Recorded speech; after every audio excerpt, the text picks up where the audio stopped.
My goodness, all the good people are crying tears of blood on social media right now, and it makes me happy because I'm not one of the good people. I'm one of the bad people, the one that your HR lady warned you about. And so I'm looking at what happened. And for the last decade or so, the academics have done nothing besides promoting censorship, promoting the idea of safe spaces, justifying the fact that everything is political.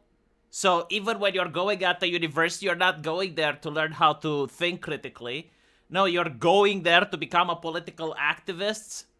Conservatives had no space on campuses. And so if you're going to play the political game, is there any shock when you actually lose?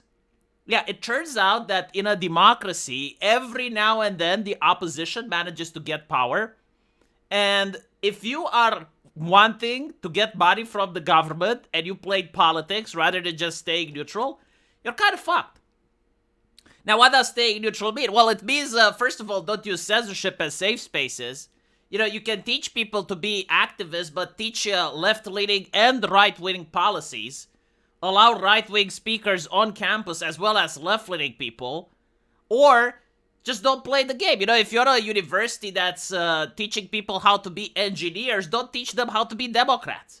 Don't teach them about feminism. Don't lecture them about societal issues because it's not your job. You're not the fucking church. But it seems that universities in the United States didn't do that. And so almost every one of them had the DEI department, right? Like taxpayer money being wasted on people that were just fostering dissent and division. And more importantly, they were breaking the civil rights law.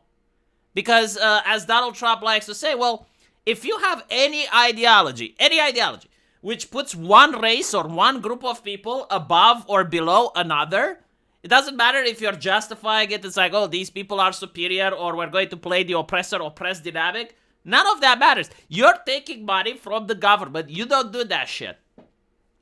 And so he first cut all of the DEI initiatives. You know, the leftists were horrified. It's like, how did right-wingers know what woke is? All of a sudden, the right-wingers not only figured out what it is, but it seems to have targeted specifically in the universities. And the definition of woke was any ideology that puts one race over another or that thinks that America itself is evil. Right? So, like, if you're talking about how America is a systemically racist, patriarchy, capitalist, colonial, right? That's woke. And so, what the universities did is that they tried to hide their diversity consultants, which, by the way, everyone knows it's a grift. Like, they weren't actually trying to fight against racism. It was just a waste of taxpayer money. In Eastern Europe, we call it corruption. You guys call it a grift. You know, hiring friends and families, hiring race-based nepotism, just so that the taxpayer money can flow to them, right? When you have a system where the students are crying about student debt, when people are crying that they're not getting an education and you're taking money from the government in order to grift, I can see why people are upset. But again, usually these people are hired based on nepotism, based on favors, based on, you know, I hired you, you helped me. And so the academics don't like it when their priestly class is being purged. It's not just a moral thing, but like they have financial interest with those people, right? Like they help them. Now it's their turn to help back. And how can they do that if they get fired? And so they try to hide them. They try to rename the thing. Oh, it's not DEI. It's the director of inclusion or the director of belonging or whatever, you know? Kirsche, the fox, talks about bridge. And so what the government has done now is basically it allows every single citizen to sue the university and the state will back your lawsuit. I think this is very similar to what we have in Europe. We already have this thing called the Customers Protection Agency. So basically the Customer Protection Agency is an organism run by the government which has a team of lawyers and analysts paid by my taxpayer money. And so if I go to a bar and I find something that's not okay, like let's say they're giving me some chips that are expired, or the drink tastes nasty. You know, like they didn't use a proper freezer to store the ice cream. Whatever the case, you know, like anything that I as a consumer should be receiving and I'm not, I can go to this consumer protection agency and I can just file a complaint. And then the government sends inspectors to that place, and then they sue them. I'm not even involved. Like, I'm just staying back at that point, right? Like, I'm not doing anything.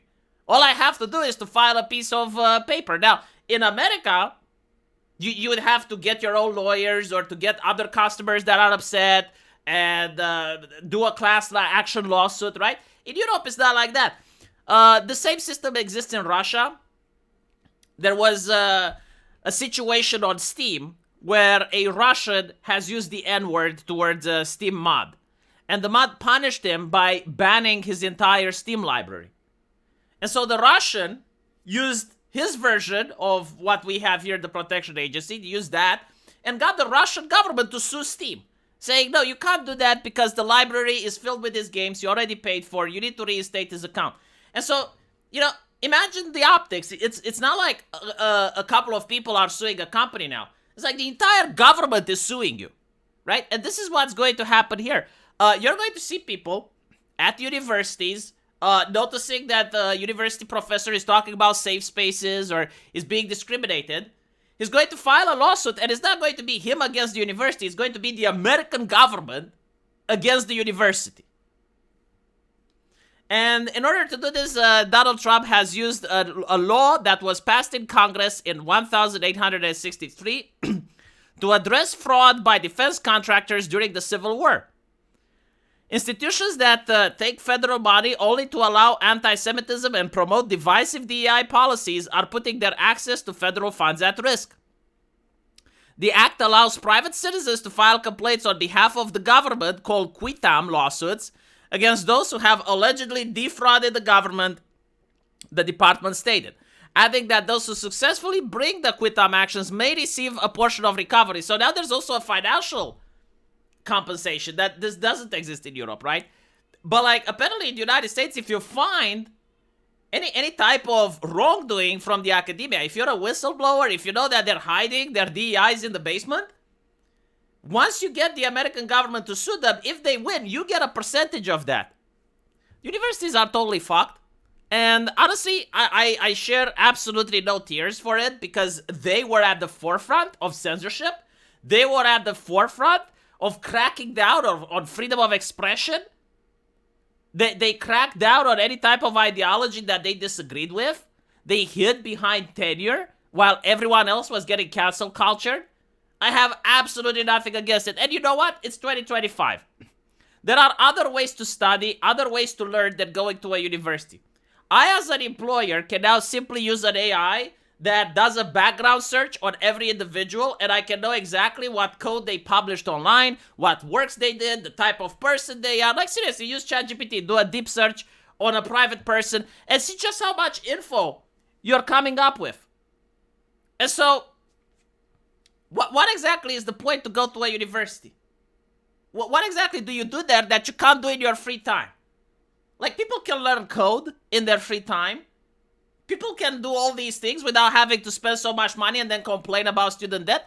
No, I don't think that it would be a great loss if universities disappear. And to be honest, I do think that in the future that may be the case, because now it's almost required that every single human being on Earth has a university degree in order to function, which means that university degrees become useless. When everyone has them, you're going to see a cleaning lady with university degrees. Because if you're an employer, you know, may as well hire someone with a university degree if you can. Why not, right? It become useless. You created an inflation. If printing diplomas would make people smarter, then printing money would make people richer. And so, no, I got no problem with this. Yeah, fuck the universities, first and foremost.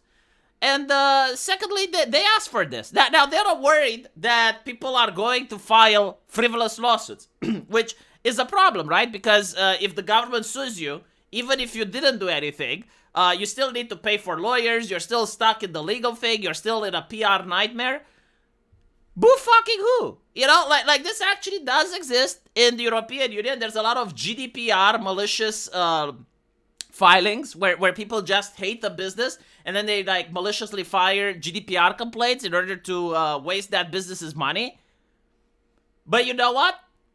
I don't fucking care. You know, if you treated people nicely, you wouldn't get this. Like, if you're a business that people respect, you wouldn't get this level of maliciousness. I'm willing to bet that universities that stood out of the culture war, if there are any, and they treated their students with respect, they're not going to be targeted with this type of tactic. Like, do you guys remember how the universities treated students during the Me Too moral panic? Where you would get like a single accusation that you sexually assaulted someone and that's it? Like no evidence, no witnesses, just the accusation, right? Immediately destroy that person's life. Do you remember the mattress girl case, right? Where the universities all of a sudden they said, oh, well, the person is guilty. The Rolling Stone accusations, right? They accused an entire fraternity of doing stuff, not talking with any of the accusers, not hearing their side of the story, no evidence, no nothing. And so when I see how they treated other people, why should I have a single ounce of compassion for them? I got nothing, you know, get fucked. This is literally what people voted for. We have we have a society that functioned on prestige inertia. Like institutions that used to be prestigious, that used to be meaningful, then managed to change what they were doing, change the people at the top, became completely opposite to what their mission was supposed to accomplish, but they maintained their prestige. It's like, I'm sorry, no, like if you're going to create imbeciles, right? If your students are going to go to the Kavanaugh protests and they're going to bash at the door and get themselves arrested, that's what an imbecile does, right? And so you do not have a purpose in society except to get other children arrested. You're taking the kids from some parents, pretending that you're giving them an education, allowing them to do these useless protests that sometimes the professors themselves encouraged, and then they have a criminal record, they have a rap sheet, and their parents spend tens of thousands of dollars. How is that fair? Why is that allowed? No, absolutely no compassion whatsoever. Let me know what you guys think, though. And as usual, I will see you in the comment section. Take care.